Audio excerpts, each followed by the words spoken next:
이 시간 우리에게 주시는 하나님의 말씀은 신약 성경 281면에 있는 281면에 있는 고린도전서 15장 12절로 19절 말씀, 12절로 20절 말씀을 보도록 하겠습니다. 고린도전서 15장 12절로 20절 말씀 제가 봉독해 드리겠습니다. 그리스도께서 죽은 자 가운데서 다시 살아나셨다 전파되었거늘 너희 중에서 어떤 사람들은 어찌하여 죽은 자 가운데서 부활이 없다 하느냐. 만일 죽은 자의 부활이 없으면 그리스도도 다시 살아나지 못하셨으리라. 그리스도께서 만일 다시 살아나지 못하셨으면 우리가 전파하는 것도 헛것이요 또 너희 믿음도 헛것이며 또 우리가 하나님의 거짓 증인으로 발견되리니 우리가 하나님이 그리스도를 다시 살리셨다고 증언하였음이니라. 만일 죽은 자가 다시 살아나는 일이 없으면 하나님이 그리스도를 다시 살리지 아니하셨으리라. 만일 죽은 자가 다시 살아나는 일이 없으면 그리스도도 다시 살아나신 일이 없었을 터이요 그리스도께서 다시 살아나신 일이 없으면 너희의 믿음도 헛되고 너희가 여전히 죄 가운데 있을 것이요 또한 그리스도 안에서 잠자는 자도 망하였으리니 만일 그리스도 안에서 우리가 바라는 것이 다만 이 세상의 삶뿐이면 모든 사람 가운데 우리가 더욱 불쌍한 자이리라. 우리 20절 다 같이 읽습니다. 시작. 그러나 이제 그리스도께서 죽은 자 가운데서 다시 살아나사 잠자는 자들의 첫 열매가 되셨도다. 아멘.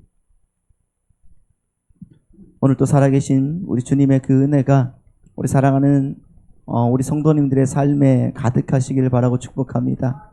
하나님께서 우리와 함께 계시고 우리의 인생을 주관하시고 채우심으로 말미암아 우리가 그 부활의 주님을 오늘 이 시간에 들었던 그 주님을 눈이 띄어서 보는 역사가 있기를 소망합니다. 그 주님의 말씀이 이제는 들리는 역사가 있기를 소망합니다. 그래서 가는 모든 길마다 하나님 나라의 소망을 가지고 나아가시는 믿음의 백성들이 다 되시기를 예수님의 이름으로 축원합니다. 우리 성도님들이 잘 아시는 것처럼 오늘은 부활주일이 맞습니다. 그렇죠? 1년에 단 한 번 우리가 이렇게 부활주일로 지내지만은 지난주에도 여러분들에게 말씀을 드렸던 것처럼 우리는 1년 12달 365일 모두가 다 부활주일이 되어야 될 줄 믿습니다. 부활절로 지켜야 될 줄 믿습니다. 그래도 이날 함께 우리가 부활의 의미를 되새기고 또한 주님께서 부활하셨다는 것의 그 의미가 무엇인지를 제대로 알아가는 우리가 되시기를 소망합니다. 19세기 말에 독일 신학자들은 그 성경이란 사도들이 주관적으로 믿는 신앙을 기록해 놓은 것이지 역사적인 사건을 기록해 놓은 것은 아니다라고 이렇게 말을 했었습니다. 역사라는 말을 의미하는 독일어의 단어가 두 가지이기 때문입니다. 하나는 객관적이고 역사적인 사실을 말하는 그 히스토리에라는 말이 있고요. 독일어에. 그리고 다른 하나는 그것이 사실이라고 믿는 신앙. 원래 사실은 아닌데 사실이라고 믿는 신앙을 말하는 괴시스테라는 말이 있었습니다. 그러니까 다른 나라에서는 이런 구별이 없는데 특히 독일 사람들은 이 두 가지의 개념을 구별해서 성경은 히스토리에가 아니라 게시슈테라고 말을 했었습니다. 그래서 이 신학자들이 성경은 사도들이 그렇게 믿는다고 하는 주관적인 신앙을 고백한 것이지 객관적인 사실을 고백한 것이 아니라고 말한 것입니다. 이것이 자유주의 신학인 거예요. 성경에 기록된 예수는 사도들이 그럴 거라고 믿는, 그랬을 거라고 믿는 신앙의 예수이고 실제로 역사에 존재했던 역사적인 예수는 아니라고 말했던 겁니다. 동감하십니까? 동감하지 않죠. 우리는 전혀 동감하지 않습니다. 여러분 19세기 말 독일 신학자들은 소위 역사적 예수론이라는 책을 쓰고 자기가 쓴 책에서 쓴 책에서 말하는 예수가 진짜 역사적인 예수라고 주장을 했습니다. 그 영향이 지금까지도 남아 있어서 예수님의 그 부활은 사실이 아니라 신앙이라고 말하는 사람들이 지금까지 남아 있는 것입니다. 이들의 말을 얼핏 들으면은 듣기에는 신앙도 좋고 꽤 똑똑한 사람들의 말처럼 들릴지도 모르지만 사실은 기독교의 기초를 허무는 대단히 잘못된 말들이었습니다. 여러분, 성경은 역사적 사실 자체를 기록한 것입니다. 믿으십니까? 그래서 사도 바울이 오늘 고린도전서 15장에서 그토록 목이 터져라 외치며 이 부활에 대해서 강조하고 있는 것은 오늘 본문의 도시, 본문속 도시 어디예요? 고린도라는 도시. 이 고린도 안에 있는 고린도 교회에 수많은 문제가 있었지만 그 문제들 가운데서도 예수님의 부활을 역사적인 사실로 믿지 못하는 성도들이 많이 있어서 그랬던 것입니다. 그래서 오늘 12절 말씀을 보시면 뭐라고 하고 있습니까? 한번 보십시오. 12절 말씀 시작. 그리스도께서 죽은 자 가운데서 다시 살아나셨다 전파되었거늘, 이렇게 말하고 있어요. 그리스도께서 죽은 자 가운데서 다시 살아나셨다 전파되었거늘, 이렇게 전파되었는데도 고린도 교회 교인들 중에서는 죽은 자 가운데서 부활이 없다는 자들이 있었다는 것입니다. 그리고 여러분, 조금 더 앞으로 가서 6절 말씀을 한번 보시죠.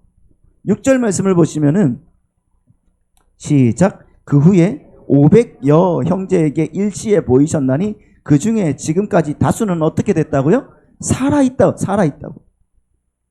지금 주님의 부활을 목격한, 다시 말하면 부활하신 주님을 만난 사람들이 대다수가 살아있음에도 불구하고 믿지 않는다는 것입니다. 믿을 수가 없다는 거예요. 여러분이 우리가 이런 말씀을 보면서 복음을 듣고 예수를 믿는다고 하는 사람들이, 그리고 부활하신 예수님을 만난 사람들과 함께 살았다는 사람들이 어떻게 부활을 믿지 않을 수가 있는가, 이렇게 생각하실 겁니다. 그리고 우리가 오늘 또 함께 우리 사도신경을 고백했지 않습니까? 그 사도신경으로 신앙을 고백했는데 뭐라고 고백했습니까? 장사한 지 사흘 만에 죽은 자 가운데서 다시 살아나셨다, 이렇게 고백하셨습니까? 고백하셨죠. 여러분, 우리는 이거 다 외우고 예수님의 부활을 믿는다고 입술로 고백하며 살아왔습니다. 그러나 여러분들께 다시 한 번 더 묻고 싶습니다. 여러분, 예수님의 부활을 진짜 믿습니까? 네? 입술로만 믿는 건 아니고요. 여러분, 부활을 여러분 삶으로 믿으시냐고요? 자, 지금부터 중요해요. 여러분, 예수님의 부활을 삶으로 믿어요. 우리 이제부터 점검을 해봅시다. 부활을 믿는다는 것은 어떤 의미일까요? 부활을 믿는다는 것은 어떠세요? 요즘 일상을 한번 들여다보십시오. 여러분은 하나님의 그 흡족한 은혜 안에서 도움을 받고 있습니까? 하나님은 여러분을 흡족하게 도와주고 계시냐고요? 아니면 욥의 고백처럼 앞으로 가도 안 계시고 뒤로 가도 보이지 않고 왼쪽에 있나 혹시나 이렇게 보면은 만날 수도 없고 오른쪽에 계신가 하여서 이렇게 뒤돌아봐도 무관심하고 침묵으로 일관하고 있는 그 먼데 계신 절대 타자로 인식되고 있지는 않느냐. 우리가 여러분 그걸 봐야 되는 겁니다. 솔직히 여러분, 우리가 지금 아멘 하고 하셨던 우리 권사님과 장로님 빼고 여러분, 하나님이 잘 인식이 되십니까? 잘 안 되시잖아요. 하나님을 실감하면서 사십니까? 그렇지 못합니다. 왜요? 마귀가 우리에게 불화살을 쏩니다. 자꾸 네가 무슨 그리스도인이야? 너 아직도 그 예수의 동정녀 탄생, 부활, 승천 이런 거 믿고 살아? 그런 거 믿을 바에 네 고통과 불안감부터 없애야 되지 않겠니? 너 지금 가지고 있는 빚이 먼저 청산되어야 되지 않겠어? 네 자식 문제부터 해결해야지. 지금 네가 서 있는 곳이 절망인데 무슨 예수가 부활이냐?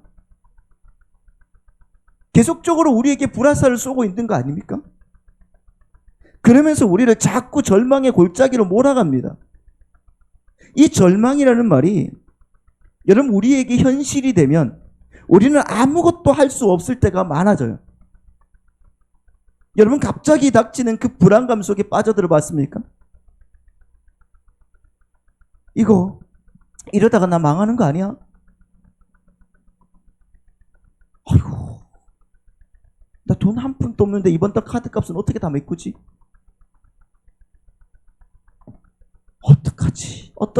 어떡하다가 진짜 절망으로 빠져드는 사람. 여러분 그 절망이 우리를 우울하게 만들고 외롭게 하고 그리고 공황으로 고통스럽게 하고 심지어는 죽음에 이르기까지 하며 하나님을 원망하고 하나님을 향해서 불만을 쏟아내게 할 수 있는 무서운 거란 말입니다. 이 절망이라는 것이. 그런데 정말 안타까운 것은 여러분 아담 안에서 이 세상에 태어나는 모든 인간들은 절망 속에서 태어나서 절망을 살다가 절망 속에서 죽는다는 겁니다. 그래서 여러분 게르케고르라는 그 신학자금 철학자가 뭐라고 했습니까? 이 죽음에 이르는 병이라는 자기 책에서 죽음에 이르는 병이란 무엇인가? 절망이라고 했어요. 절망. 그러니까 여러분 절망이라는 게 뭡니까? 곧 죽음이라는 거예요. 내가 지금 죽지 않겠다고 발부둥 치는 거란 말이에요. 죽지 않겠다고. 반면에 여러분 성경은 우리 성도들에게 희망이라는 것이 있다고 말씀하십니다. 아니 성도들에게 희망 정도가 아니라 변복될 수도 없고 확정적인 희망, 확정된 희망, 그것이 우리에게 있다고 그래요. 그럼 그것이 뭐겠습니까? 그것이 바로 소망이라는 것입니다. 여러분 희망과 소망은 달라요. 희망사항은 그렇잖아요. 희망사항이 너무 거창하군요 그러잖아요. 어떤 노래에서. 그러니까 여러분 희망사항은 번복될 수도 있고 안 이루어질 수도 있습니다. 중도에 여러분 실패할 수도 있어요. 희망은. 그러나 소망은요, 확정된 희망을 소망이라고 하는 거예요. 성경은 성도에게 뭐가 있다고요?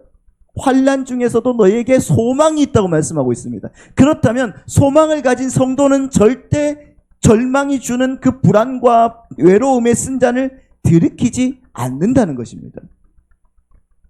그런데 우리 성도들에게도 왜 이렇게 자주 하나님을 향한 원망이 터져나오게 되는 걸까요? 왜 자꾸 하나님에 대한 원망이 터져나옵니까? 제가 여러분의 삶을 본 것 같지 않습니까? 그건 여러분 우리 성도들이 성도가 가져야 하는 소망의 정체에 대해서 너무 무관심하기 때문에 그렇습니다.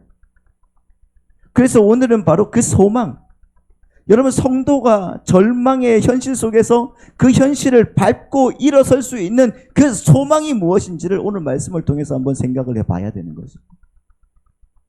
오늘 본문에서 사도 바울은 성도가 이 땅에서 소망으로 갖고 있어야 될 것을 한마디로 주각해서 제시하고 있습니다. 그게 무엇인가? 12절 말씀 보시겠습니다. 다시 12절 말씀 보시면 이렇게 나와 있어요. 시작. 그리스도께서 죽은 자 가운데서 다시 살아나셨다 전파되었거늘 너희 중에 어떤 사람은 어찌하여 죽은 자 가운데서 부활이 없다느냐? 그리스도께서 죽은 자 가운데서 다시 어떻게 했다? 살아나셨다는 것이 소망이라는 것이죠. 왜요? 19절 말씀을 보겠습니다. 시작. 만일 그리스도 안에서 우리가 바라던 것이 다만 이 세상 삶뿐이면 모든 사람 가운데 우리가 더욱 불쌍한 자이기 때문이에요. 지금 여러분이 보시는 것처럼 여러분 우리 성도들이 꽉 잡아야 될 소망이 뭐라고 하고 있습니까? 부활신앙이라는 것입니다. 부활이라는 것.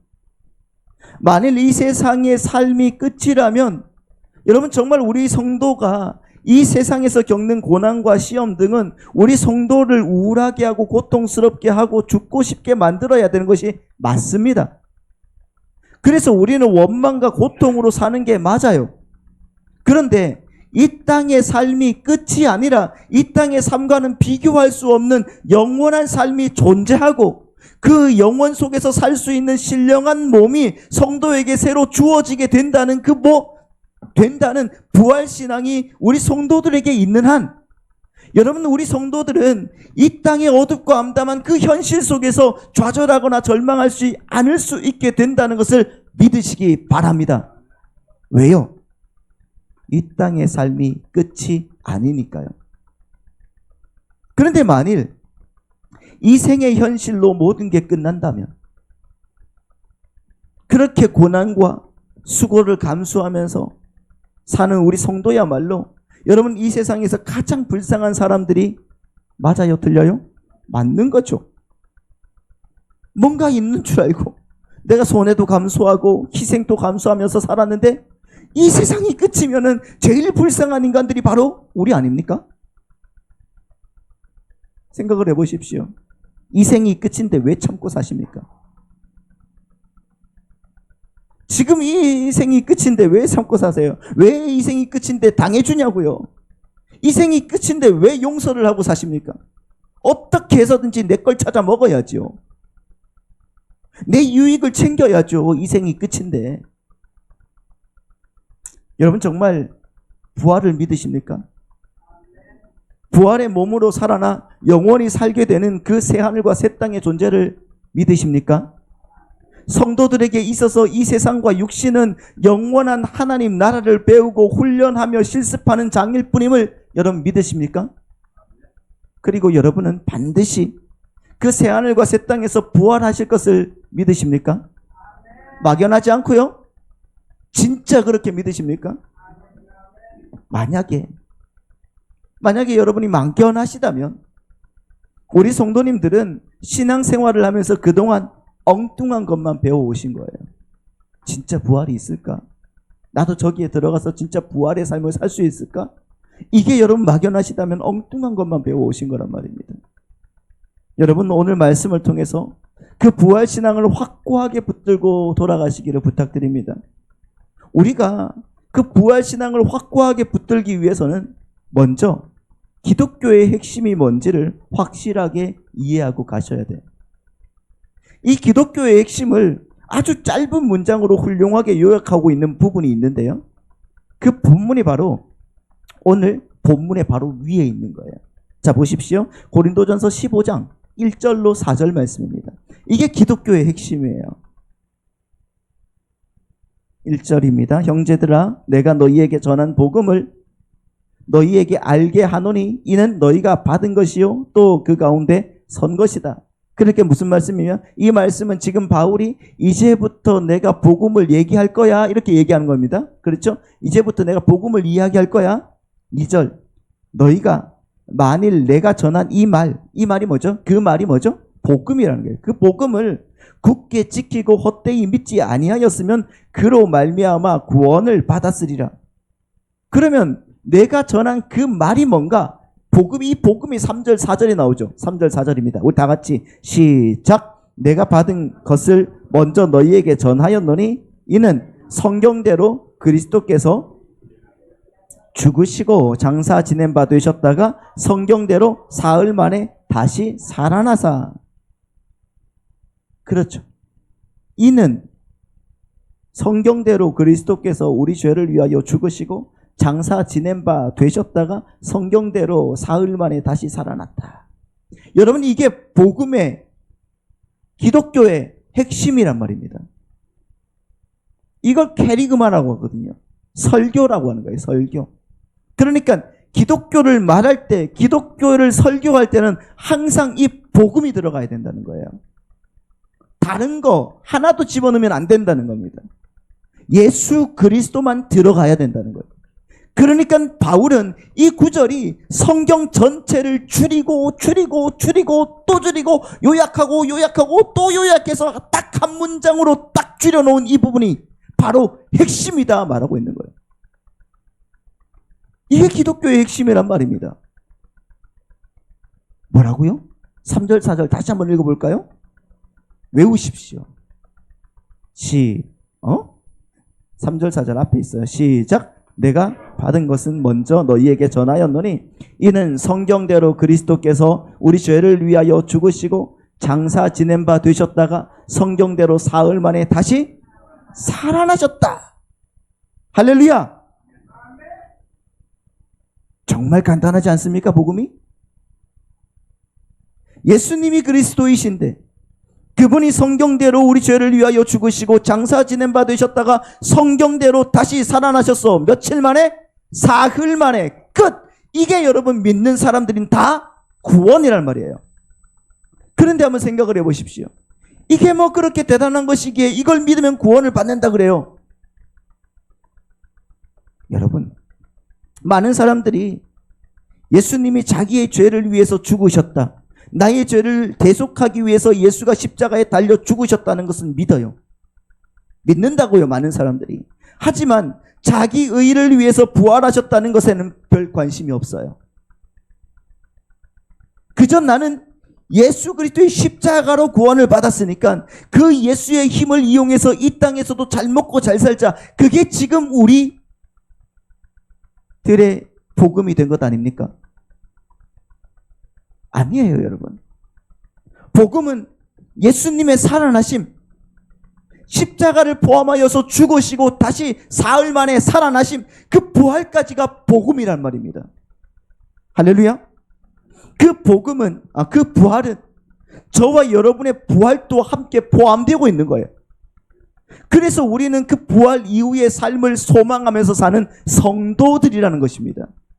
그런데 그 부활까지가 아니라 반쪽짜리, 그냥 예수님이 내 죄를 위해서 죽으셨어, 난 구원받아서 할렐루야, 그러면서 이 땅에서 그러고 있으니까 여러분, 나는 예수님의 도우심을 얻어서 잘 먹고 잘 살고 성공하고 번영했다, 이 말 아닙니까? 그게 여러분 복음 맞냐고요? 아닙니다. 이 간단한 3절 4절 이 한 줄짜리 말씀도 우리가 다 이해하지 못하고 있는 겁니다. 그래서 우리는 죽는 날까지 이 말씀을 알고 배워 가야 된다는 말씀이에요. 이 한 줄, 3절 4절 다 펴보면 한 줄입니다. 한 줄. 이 한 줄을 뭐라고요? 따라해 보십시오. 성경대로 그리스도께서 우리 죄를 위하여 죽으시고, 다시요. 성경대로 그리스도께서 우리 죄를 위하여 죽으시고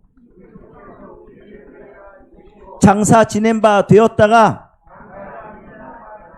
성경대로 사흘 만에 다시 살아나신 것. 할렐루야. 믿으십니까? 이 한 줄이 뭘 얘기하는지 우리는 죽는 날까지 알고 죽는 날까지 배워가야 되는 것입니다. 왜 아멘이 없으시죠? 그렇습니다. 세상 사람들이 여러분 교회가 타락했다고 그러잖아요. 요즘에 가장 많이 듣는 것이 바로 그거예요. 교회가 타락했다. 교회가 타락했다. 우리도 안 그럽니까? 교회가 타락했다.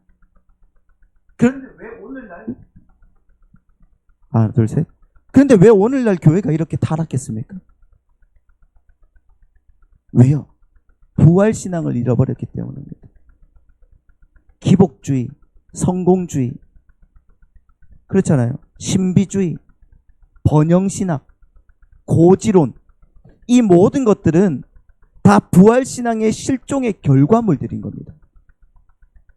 그들이 부활을 아예 생각하지도 않기 때문에 그냥 이 땅에서의 성공과 그 번영을 꿈꾸고 있는 겁니다. 그런데 그게 기독교인 줄 아는 거예요. 그러면 여러분, 부활의 의미가 뭡니까? 부활의 의미가. 예수의 부활은 진정한 대제사장으로서의 예수님의 제사가 완전한 제사였음이 인정된 겁니다. 여러분, 대제사장이 한 명이 들어가죠. 대제사장이 1년에 한 번 대속제일에 지성소에 들어가서 제사를 지내요. 맞습니까? 그런데 그 제사가 온전하지 못하면 그 제사장이 살아서 나옵니까? 죽어서 나옵니까? 죽어서 나와요. 그런데 예수님이 우리를 위해서 제사를 지냈는데 그게 완전한 제사였어요. 맞습니까? 그래서 예수님이 지성소에서 살아서 올라오신 거예요. 부활의 첫 번째 의미가 바로 그거란 말입니다.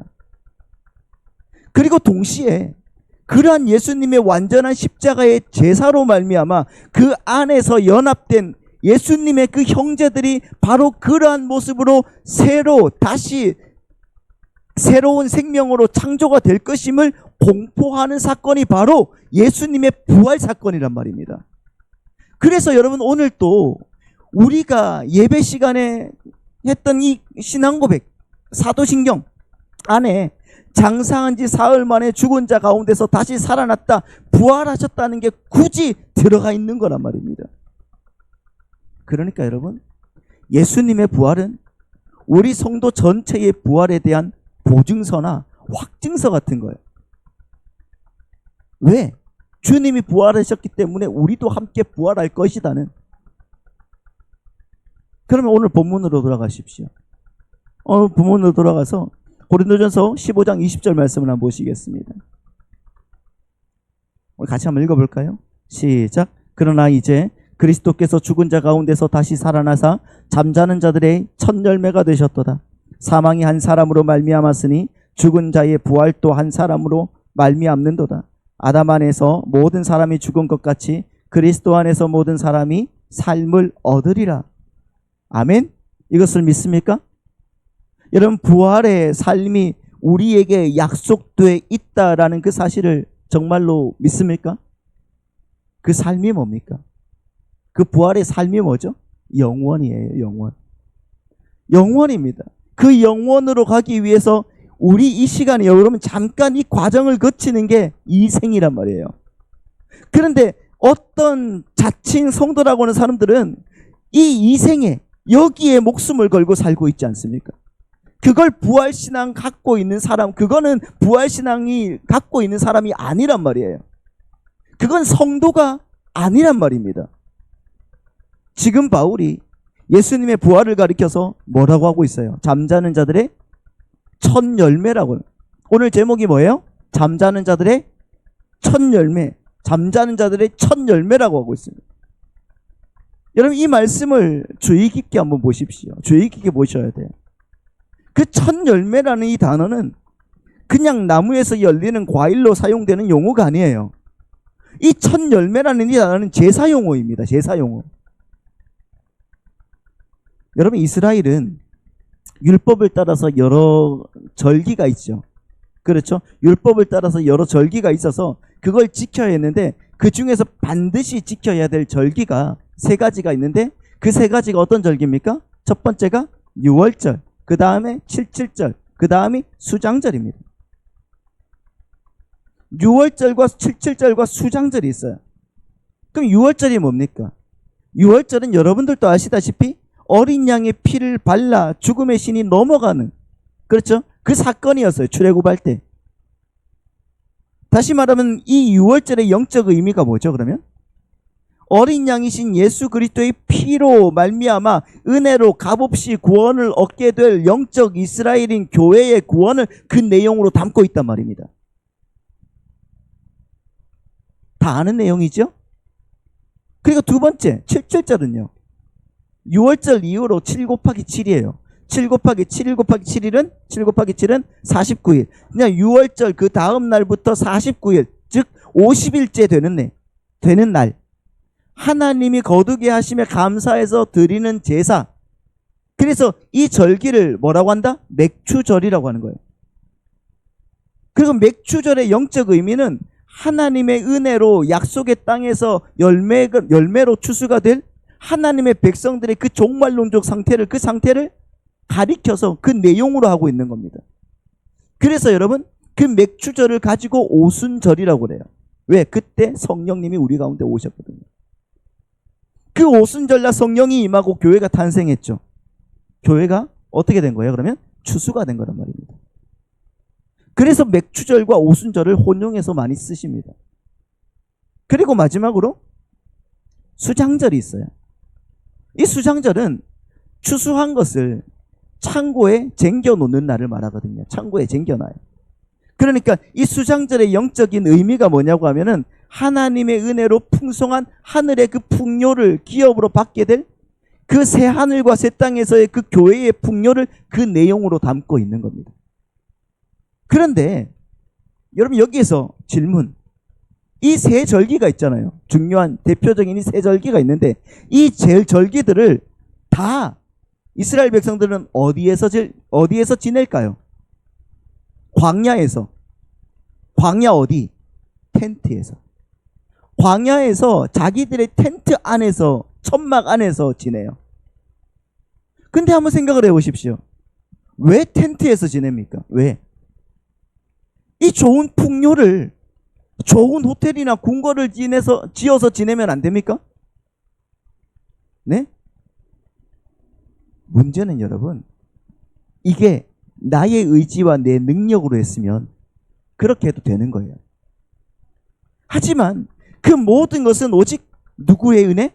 하나님의 은혜로 말미암은 것인 걸 잊지 말라는 차원에서 그 풍요의 절기인 그 수장절을 광야 천막 속에서 보내게 하신단 말입니다. 네가 한 거 아니야. 네가 뿌렸지. 네가 거두었지. 그러나 그건 네가 한 게 아니야. 누가 했다? 하나님이 하셨다. 믿으십니까? 모든 것은 다 누가 하셨다? 하나님이 하셨다. 광야의 천막, 그래서 천막 속으로 보내셔버려요. 그래서 여러분 그 수장절을 가리켜서 초막절이라고도 하는 겁니다. 다시 말해서 씨앗 하나 뿌릴 수 없는 그 광야를 살던 이스라엘이 여러분 풍요로운 추수와 저장을 할 수 있었던 것은 모두 다 누구의 은혜라? 하나님의 은혜로 말미암는 것임을 꼭 기억하면서 하늘에서의 그 풍요 또한 온전한 하나님의 은혜로만 말미암은 것임을 기억하라는 것입니다.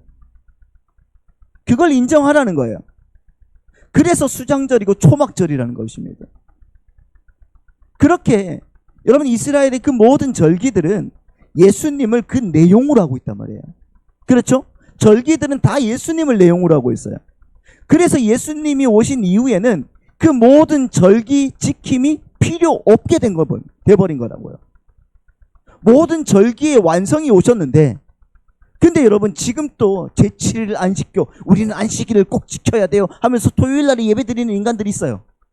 그리고 뭐 하나님의 교회 뭐 이런 데 있잖아요. 여호와의 증인 이런 데, 와 우리는 안식일뿐만 아니라 6월절까지도 지켜야 돼요.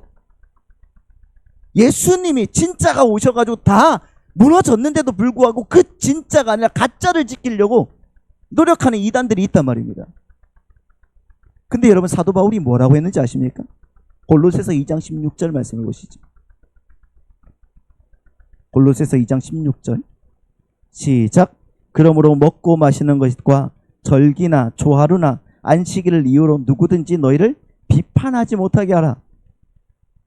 여러분 이 말씀을 좀 이해가 잘 안 되시죠? 자, 이 말씀을 쉬운 성경으로 보니까 이렇게 되어 있어요. 그러므로 여러분은 먹고 마시는 것이나 명절이나 조하루와 안식일을 지키는 문제에 있어서 사람들의 말에 얽매이지 마십시오. 이렇게 말하고 있습니다. 그러니까 아직도 절기나 월삭에 집착하고 있니? 그러면 너희들은 예수 그리스도의 십자가를 완전히 지금 부인하고 있는 거야. 그렇게까지 지금 말씀까지 하고 있는 것입니다. 그런데 지금 우리가 지금 뭐에 대해서 말씀을 드리고 있었죠? 잠자는 자의 첫 열매에 대해서 말씀을 드리고 있었죠. 이 말씀을 드리기 위해서 이렇게 지금 빌드업을 해드리고 있는 거거든요.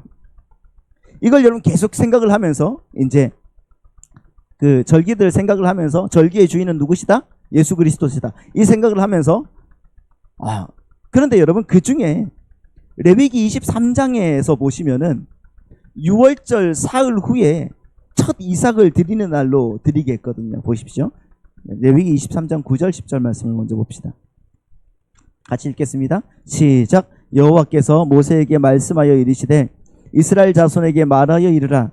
너희는 내가 너희에게 주는 땅에 들어가서 너희의 곡물을 거둘 때에 너희의 곡물의 첫 이삭 한 단을 제사장에게로 가져가라.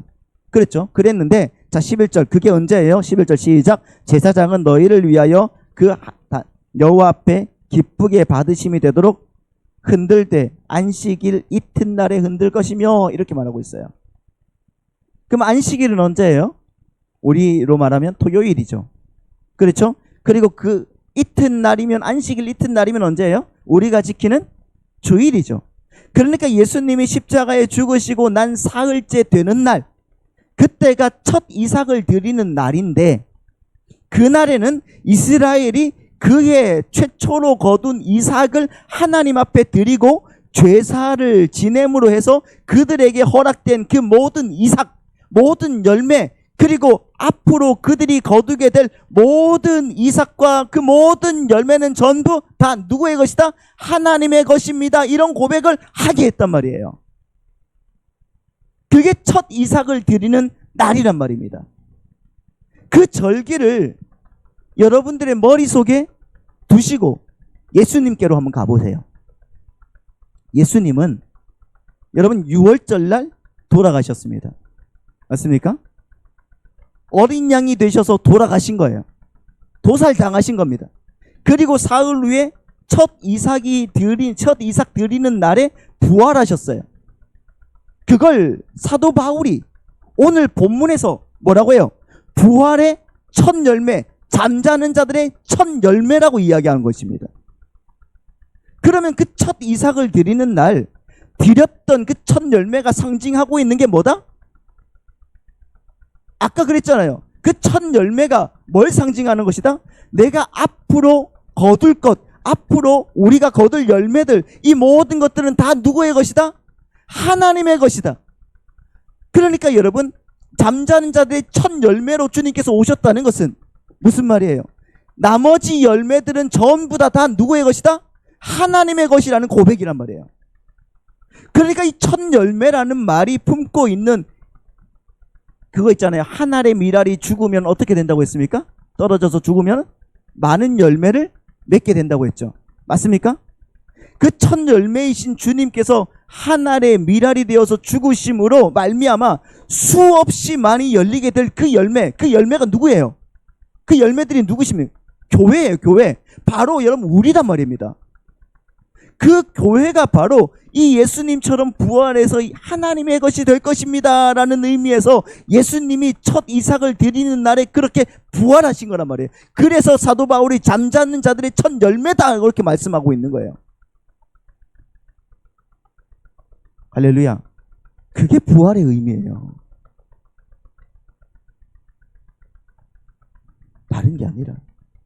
그러니까 여러분, 예수님의 희생으로 열매가 된 우리 성도들은 예수님의 부활이 사실인 것처럼, 할렐루야, 예수님과 함께 부활해서 하나님이 준비하신 새하늘과 새 땅의 시민으로 살아가게 될 것을 믿게 된다는 것입니다. 믿음이 부어져서 믿게 되는 거예요. 그러니까 이거 하나만 믿으면 모든 게 다 해결되는 거예요. 아닙니까? 다시 말하면 우리는 부활을 소망으로 삼고 살아가야 된다는 것입니다. 여러분, 이게 믿어지셔야 됩니다. 믿겨지셔야 됩니다. 그런데 그게 믿겨진다고 끝나는 게 아니에요. 여러분, 하나님은 저와 여러분을, 예수님을 이 땅에 하나의 밀알로 심으신 것처럼 이 땅에다가 우리를 또한 마찬가지로 그 밀알로 심고 계시는 거예요. 씨앗으로.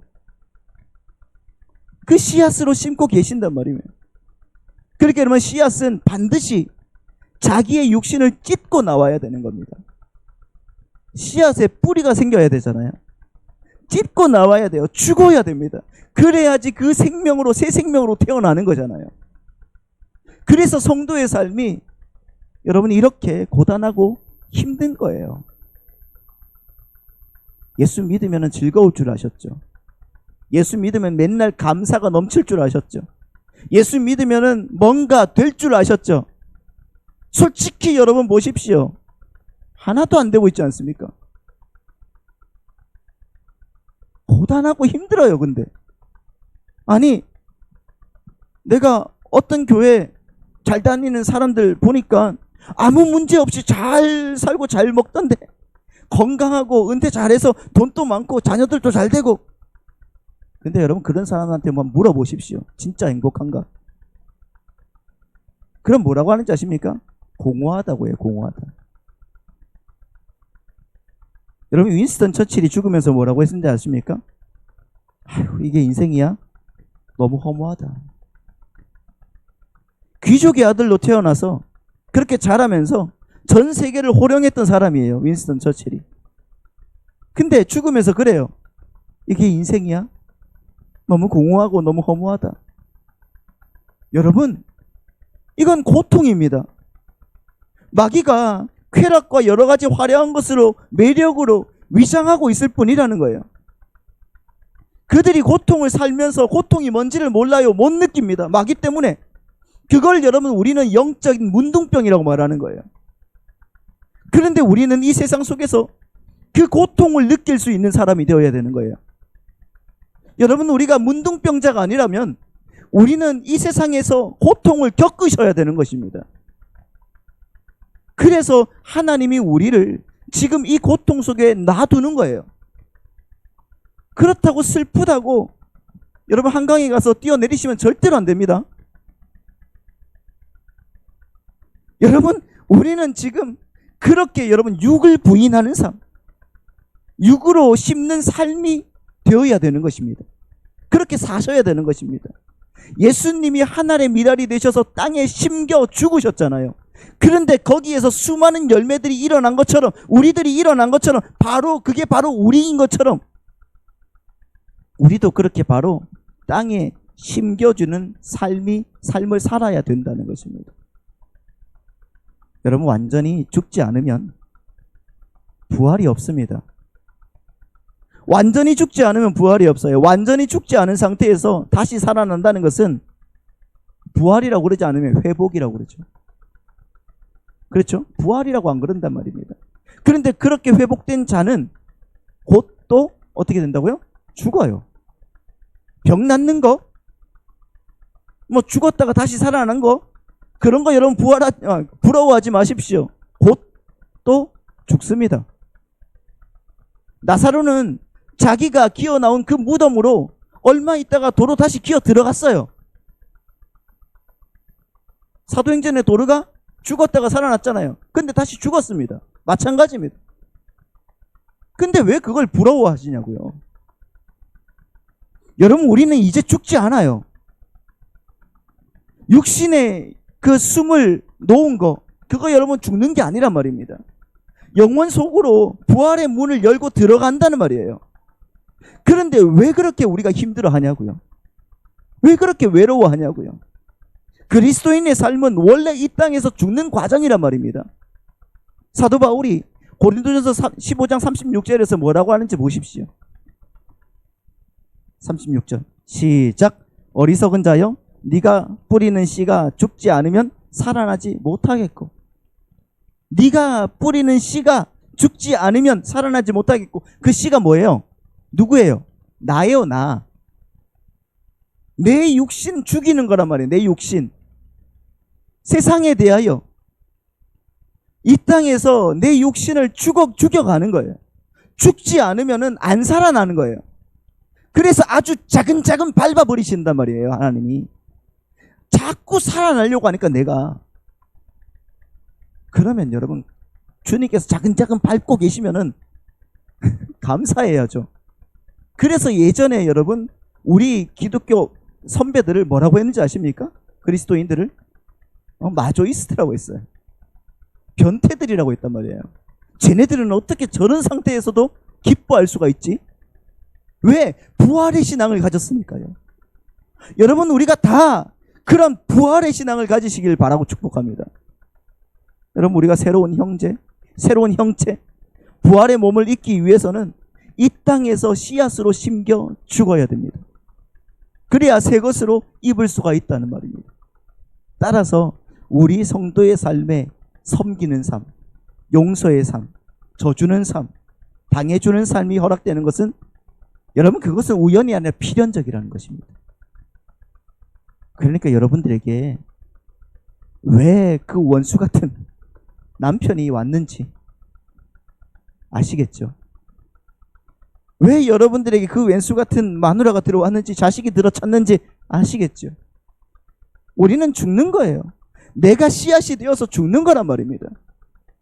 성도는 그 속에서 부활의 소망을 붙들고 하루하루를 이겨가야 된다는 것입니다. 절대로 한탄과 불평과 원망을 하면서 절벽에서 뛰어내리면 안 된다는 거예요. 내가 부활신앙을 갖고 있다고 하면서 그 나의 현실에서의 죽음을 수긍하고 인정하려 하지 않는다고 하면은 우리는 부활을 소망으로 갖고 있지 않다는 것입니다. 왜 나한테 이런 일이 생겨요? 하나님? 그거 하나님께 따지지 마십시오. 절대로. 이제부터는. 그게 안 죽겠다고 발부둥 치는 거란 말입니다.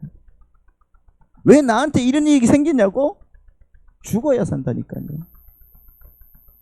왜가 어디 있어요, 왜가? 그래서 그렇게 부활신앙이 없는 이들이 우울하고 고통스럽고 외롭게 그렇게 살게 된다는 것입니다. 이 세상이 끝이니까. 부활이고 뭐고 이 세상이 끝인데 이 세상에서 나 잘해주세요.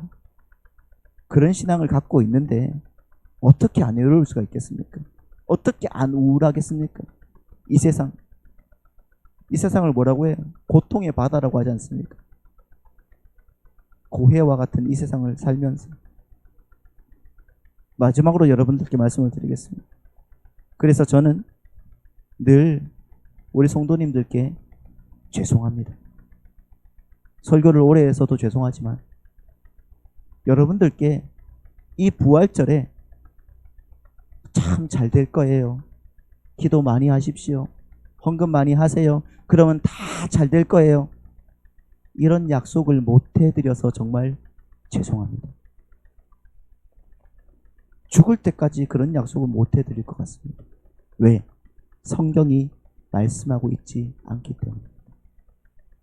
하지만 여러분은 이기게 되실 줄 믿습니다. 현실을 밟고 일어나실 줄 믿습니다. 그 안에서 영광스러운 소망의 찬송을 부르게 될 줄 믿습니다. 우리에게 약속된 부활의 나라는 반드시 온다고 성경은 말씀하고 있습니다. 그건 여러분 약속하고 보증해 드리겠습니다. 그 은혜가 여러분에게 왕노릇함으로써 정말 믿음으로 이 세상에서 이 세상을 이끌어 나가시는 이 부활주일 아침이 되기를 소망합니다.